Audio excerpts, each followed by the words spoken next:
Have you ever found yourself wondering how much a YouTuber actually makes, especially, right when they're just starting out? It's a huge question. And today we're going to pull back the curtain on the whole creator economy to get some real answers. Right. Let's forget about the superstars with millions of subscribers for a second. The real question, the one that matters to so many people, is this. What does the financial reality look like for a creator who just got monetized? That's exactly what we're going to break down. So to do this, we're diving into a specific case study. We're looking at those critical first 30 days right after a channel hits that monetization button. This is where all the theory goes out the window and we got to see the actual real-world numbers. There's just so much speculation and guesswork out there about how much creators earn. Our goal here is to cut right through all of that noise with some real clarity. We're using a real financial blueprint to see the actual revenue that was generated. No more guessing. Okay, but before we can get to the final paycheck, we have to decode the financial mechanics behind it all. It really boils down to two key metrics that every creator needs to know. And trust me, they are not the same thing. First up is CPM.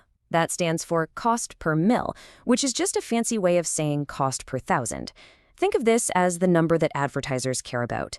It's the price they pay YouTube to get their ad shown 1,000 times. This number can be all over the place, depending on the audience, the topic, even the time of year. And then we have RPM, or revenue per mil. Now this is the metric for the creator. It's what you actually earn for every 1,000 views. And this is the important part. After YouTube takes its cut. This is the number that really hits your bottom line. So let's just put them side by side to make this crystal clear. CPM is what the advertisers pay the platform, right? But RPM is what the platform, YouTube, actually pays you, the creator. Your RPM is pretty much always going to be lower than your CPM because it accounts for YouTube's cut and the fact that not every single view gets an ad.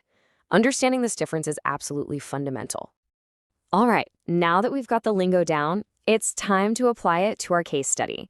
Let's see what the final earnings actually were for this brand new monetized channel after its very first month in the program.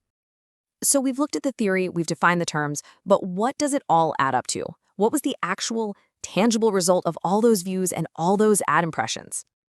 And there it is, $148.79. That was the grand total in ad revenue earned in the first 30 days. Look, it's not life-changing money, but it's a real tangible start. It's proof of concept. So let's just recap this little case study. We're talking about a newly monetized channel in its very first 30 days, earning just under $150.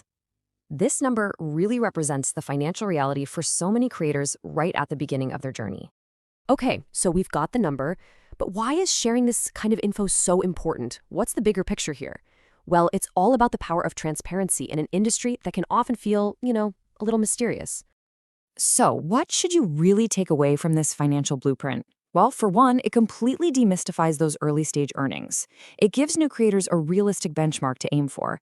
It really hammers home why understanding your RPM is so crucial.